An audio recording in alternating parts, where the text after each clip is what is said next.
In marketing, a product is more than just a physical item. It is anything that can be offered to a market to satisfy needs.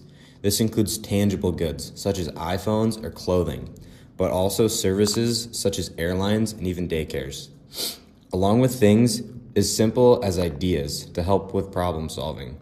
And finally, the experience that these customers have while consuming any type of good or service is the most important part. Overall, the concept of product in marketing focuses on not just the item itself, but on the value and satisfaction it provides to a customer. Reviewing Section 2, products are classified based on who buys them and how they are used. They fall into two main categories: consumer products and business products. Consumer products are purchased for personal or family use. They're divided into four types based on buying behavior. Convenience products, which are bought frequently with little effort, like bread or soft drinks. Shopping products, which consumers compare before buying, like furniture or phones. Specialty products, which have unique characteristics and require extra effort to obtain, like fine jewelry.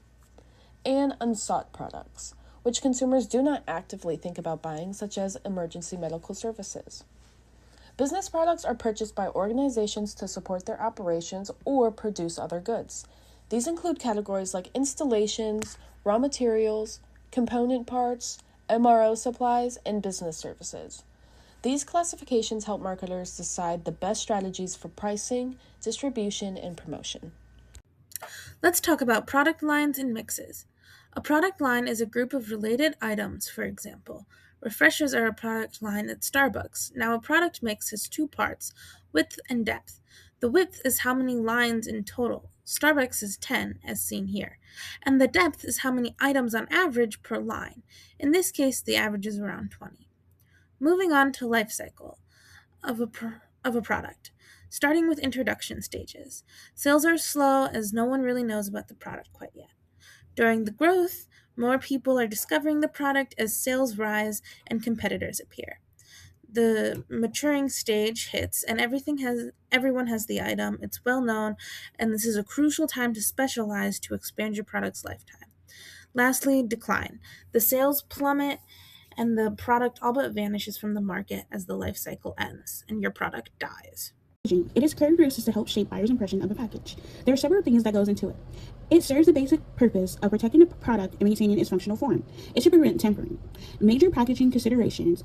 Designers consider the size, shape, texture, color, and graphics. When it comes to packaging and marketing strategies, they reevaluate the package periodically, analyze the cost of packaging, and package changes. When considering altering the package, it changes due to not fitting the style. When sometimes a package has a secondary use, and it can be reused for purposes other than its initial function. When categorizing packaging, the product is packaged in line with the packaging practices associated with a particular product category. Innovative packaging is when marketers employ a unique cap design, applicator, or other features to make a product distinctive. It's only effective when it makes the product safer. Sometimes a company may use multiple packaging, which is twin packs, tri-packs, six packs, or other forms of packaging to increase demand and customer usage of it. When handling improved packaging, sometimes a package is going to be redesigned so it can be easier to handle in distribution channels. Labeling. Labeling is identificational, promotional, informational, and legal purposes. It can be big, small, be a part of the packaging, or separate feature.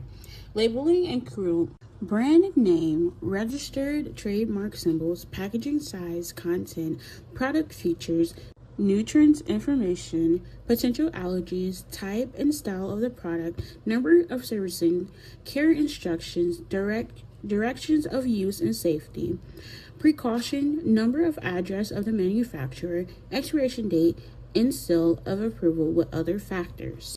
There are several laws and regulations. There are federal trade commissions, guidelines, and what is made in, and all or virtually all of the product's components be made in that region. For this section, we'll be talking about branding. Branding is how companies identify and differentiate their products from competitors. A brand can include a name, a symbol, or a design that makes a product recognizable. Branding is important because it helps consumers quickly recognize products that they trust and reduce their risk in making a purchase. For companies, strong branding encourages customer loyalty.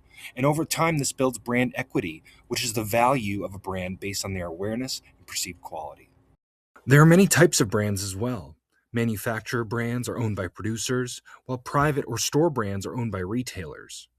Companies also use strategies like family branding, individual branding, brand extensions, or co branding to expand their products and strengthen their presence in the market.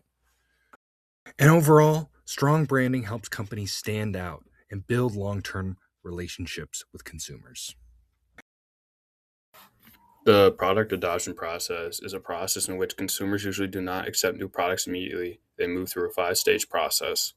The first stage being awareness, the consumer learns the product exists. The second stage being interest, the consumer seeks more information about it. The third stage being evaluation, the consumer considers whether the product is worth trying compared to alternatives. The fourth stage, trial, the consumer tests or tries the product. The fifth stage is adoption. The consumer decides to buy and use a product regularly.